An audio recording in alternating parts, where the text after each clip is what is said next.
Fala aí, pessoal, hoje a gente está aqui com o nosso primeiro podcast do Quick Play e a gente vai estar aqui com o nosso convidado especial, nosso parceiro, o Eugênio, e a gente vai estar conversando aqui com ele sobre um assunto muito bacana que é a internet, que a gente sabe que a internet nem sempre foi o que ela é hoje, né?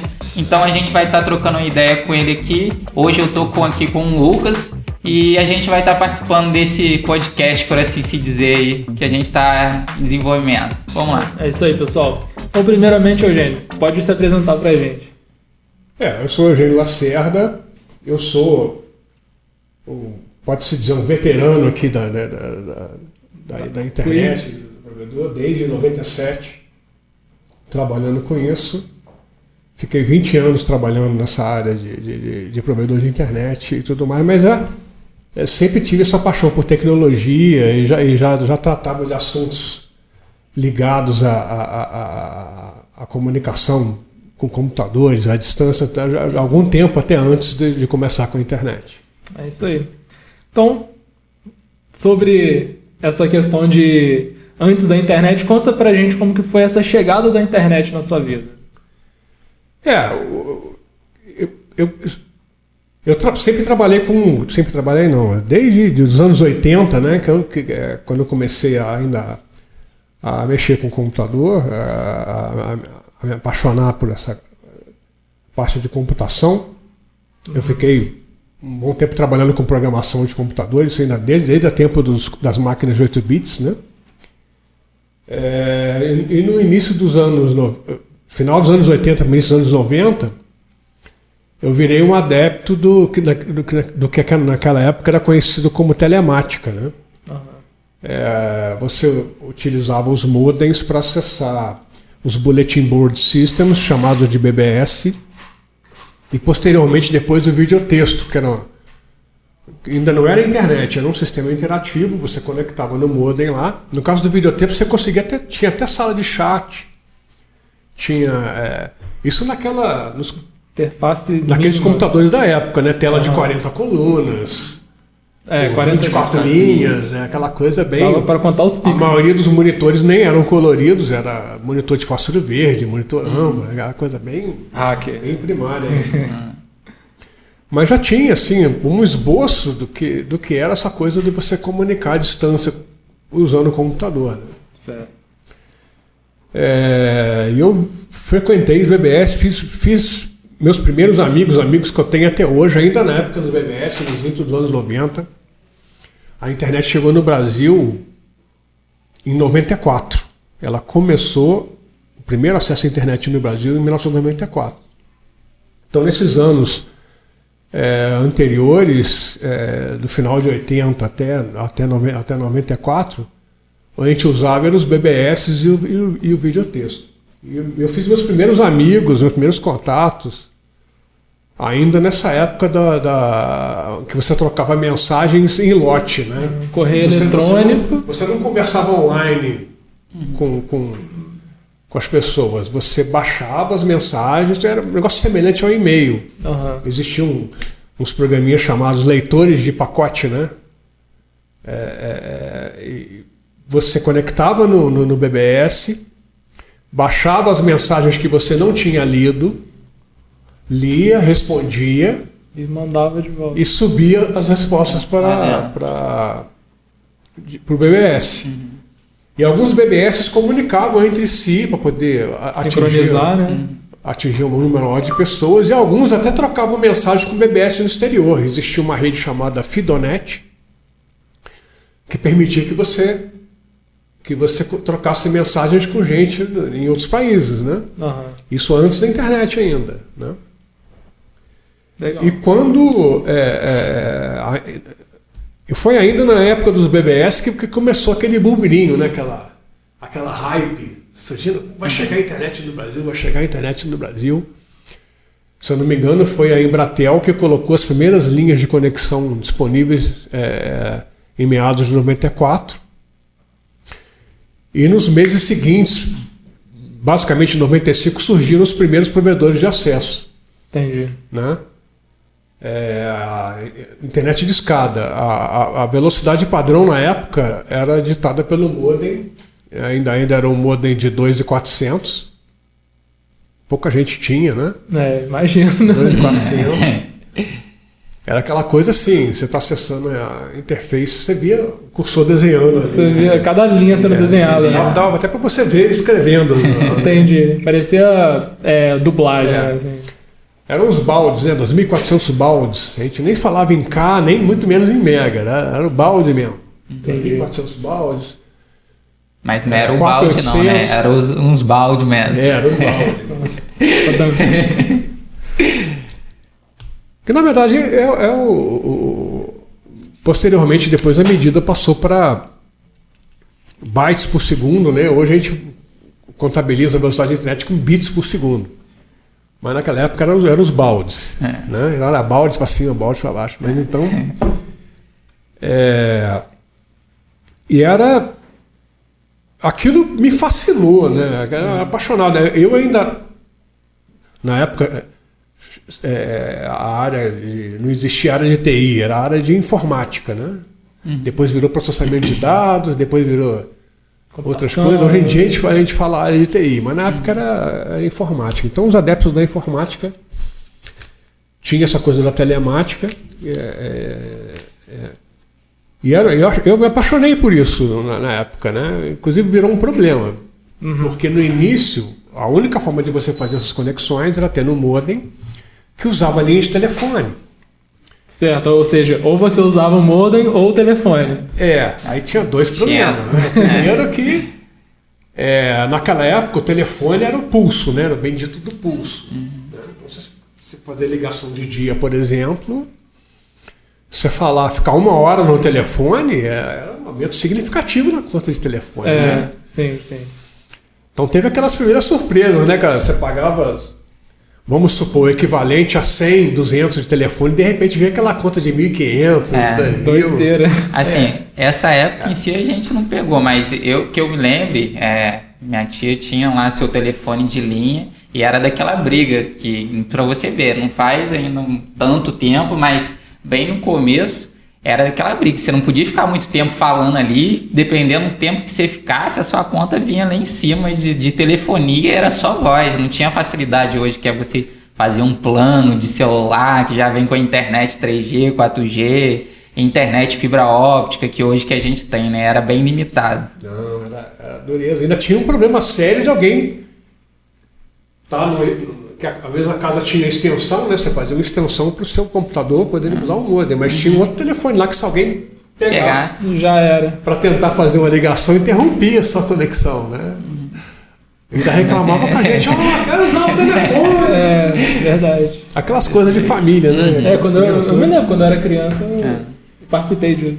Só não era pior porque, para evitar a surpresa na conta de telefone, que saía caro, você ia adquirindo o hábito de usar o modem à noite. Depois das 10 horas da noite, baixava um pouquinho o preço. Na verdade, era o pulso que demorava mais tempo.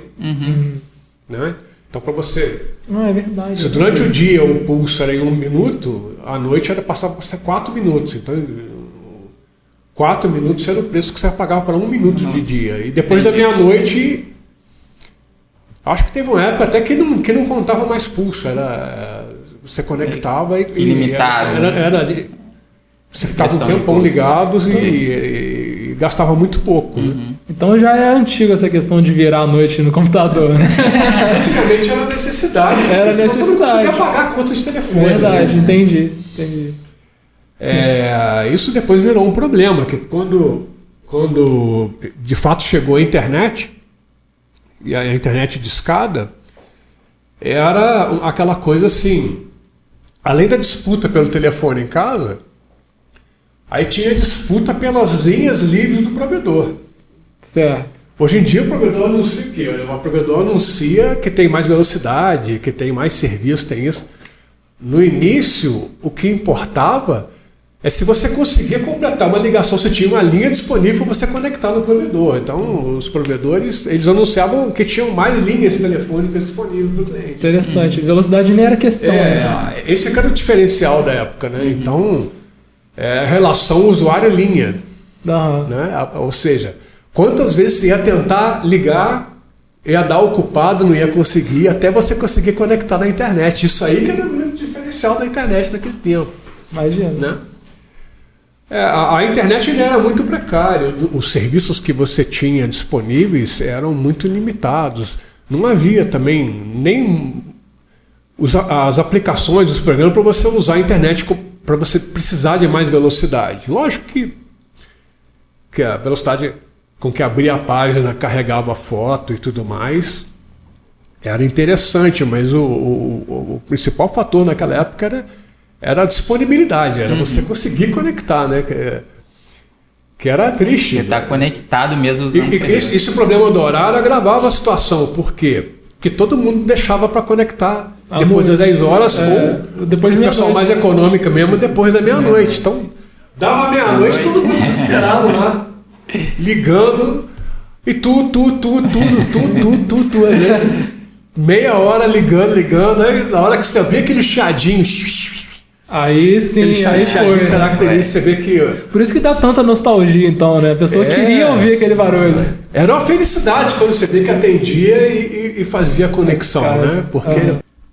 Então, Eugênio, eu ia perguntar agora sobre essa parte de inclusão digital, só que não só na área de serviço, mas eu ia perguntar também de jogos, porque a inclusão digital também traz muito entretenimento, e hoje em dia a gente vê jogos, campeonatos de jogos online, a gente vê jogos grátis, enfim. Como que foi essa história dos jogos também, né? Porque a tecnologia em si, como você disse, no início era só informática, não tinha divisão, internet, jogos, enfim. Como que começou isso? Eu sou apaixonado por jogos desde a época do telejogo, né? Aquelas duas barreiras com a bolinha batendo pra lá e pra cá. Pode crer. Passei pelo Atari, pelo 8 bits. Os primeiros consoles, até os jogos de PC. E juntamente na época do BBS, e no início dos anos 90, tinham aqueles primeiros jogos, se eu não me engano era o Duke Nukem, não sei se vocês já ouviram falar. Já ouvi. Duke Nukem. Tinha um que eu jogava também, chamava Mac Warrior, você pilotava um robô, né, de batalha, que você ligava... Com o modem você conectava no computador do seu amigo, um ligava para o outro, via modem, e os jogos se falavam para você jogar 1v1. O primeiro player versus player que eu tenho notícia. Né? Legal. Não tinha rede, era o seu computador ligando direto para o computador do seu adversário. Foram os primeiros combates virtuais de game que eu participei. Eu jogava muito com meu primo, que morava no Rio de Janeiro.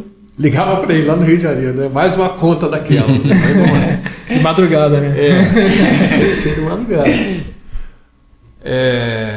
Depois já na era da internet. Depois da internet não. Depois disso veio a época das lan houses. Não sei se já chegaram. Teve os fliperamas também, né? Se bem que era a mesma época, mas... O fliperama é um predecessor da Lan House, mas a época da Lan House é particularmente interessante, porque foi uma época que durou pouco, né? Foi quando surgiu o Counter-Strike, a Lan House naquele tempo era Counter-Strike, Warcraft. StarCraft. Geralmente jogava na rede local, né? E quando começou o acesso à internet, a gente usava um programinha chamado Hamachi. Não sei se vocês já ouviram falar. Já. Eu tinha uns 8 ou 10 anos, mas eu jogava... Que criava um VPN para você jogar usando a internet como se fosse numa rede local. Então o cara estava no Rio de Janeiro, em uma cidade, no outra, não estava conectado na mesma rede local, mas usava essa rede local virtual para poder fazer o jogo. A VPN, simplificado. A gente estendeu, Aí teve um período que a gente jogava muito isso aí, Need for Speed. Pô, Need for Speed era maneiro. Foi uma época bem legal também. E depois que começaram... Isso depois do ano 2000, do 2000 e tanto, que começaram os MMOs, né? Os Massive Online Player. Se eu não me engano, EverQuest, depois World of Warcraft. O World of Warcraft é grande até hoje, né? Tá há muito tempo aí. Eu particularmente tive uma época tenebrosa lá, por volta de 2007, com um MMO chamado Second Life. Né? Virou realmente uma second life pra você. Foi difícil aquilo. Aquilo me atrapalhou a minha vida, cara. Sem brincadeiras. Eu não dormia. Você passava a noite inteira naquele troço. Acho que é uma época, Davi, todo mundo pra ir passa. trabalhar no dia seguinte. É aprendizado, né? Essa fase aí pra você passar pra próxima. E era um jogo curioso, porque ele era basicamente um sandbox, né? Tudo que tinha dentro do universo era criado pelos próprios usuários. Não era um jogo que já tinha tudo pronto lá, você ia jogar com uma dinâmica de player versus player, ou de grupo, não. Você fazia o que você quisesse aí. Se quisesse fazer nada, você não fazia nada. Ficava só olhando, conversando com os outros. Né? Uma sala de bate-papo virtual com os bonequinhos. Eu curti muito essa coisa de ficar construindo. Você basicamente aterrissava numa ilha deserta lá e você construía tudo. Entendi. Do zero, programava os elementos e tal. Mas tinha uma parte social meio pesada lá dentro. Mas foi uma época difícil. Eu custei para superar isso aí. E a questão, tem Lan House, não só Lan House em si também, tivemos também locadora. Eu via bastante, pelo menos na minha infância ainda peguei, tinha muita locadora que alocava jogos de videogame, né, que nem todo mundo tinha condição quando chegou, a questão do videogame mesmo, não era todo mundo que tinha condição de ter um videogame em casa. Então tinha locadora que tinha lá, às vezes, 2, 3 videogames ali. E o pessoal se reunia ali na locadora e jogava jogo de futebol, outros jogos. O pessoal perdia, não perdendo tempo, né? Ganhava tempo, por assim se dizer. Na sua época em si, chegou essa parte da locadora em si também, fez um pouco, se pegou essa parte também? Como que foi? Eu particularmente não, né? Porque... mas assim, é uma coisa de experiência minha. Eu lembro disso existir, eu lembro principalmente nos locadores de vídeo. Geralmente muitos locadores de vídeo eram que locavam o negócio do jogo também. Isso. Né? Muitas delas estenderam para isso. Nessa época, eu acho que acho que coincide um pouco com o lance das lan houses, né?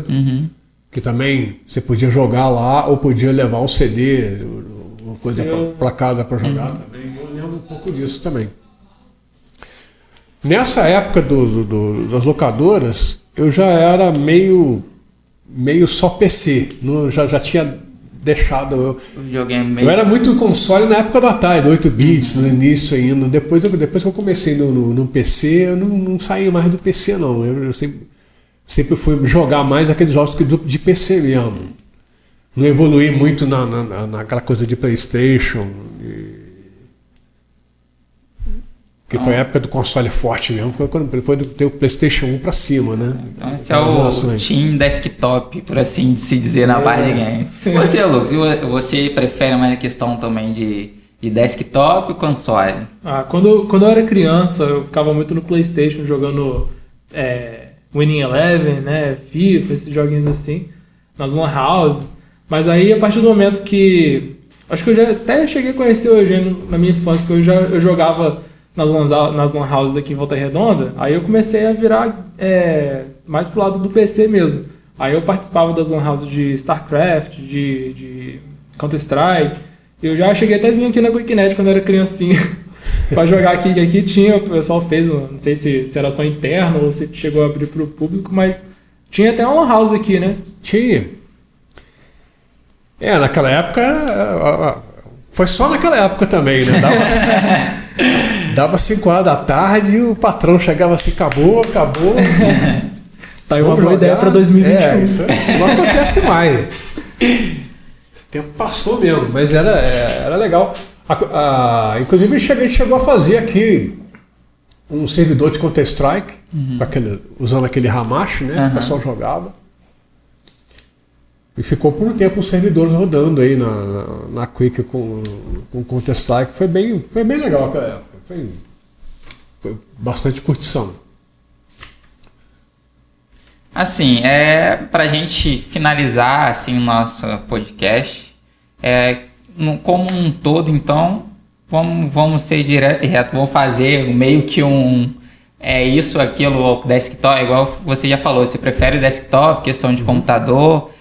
A questão da internet, você já comentou as questões dos seus lados positivos, as facilidades que isso trouxe para a sociedade como um todo, mas também cada coisa boa, às vezes vem coisas ruins no meio que as pessoas têm que saber lidar, têm que saber tratar aquele tipo de informação que está acontecendo. Você tem mais alguma coisa assim a dizer sobre o assunto?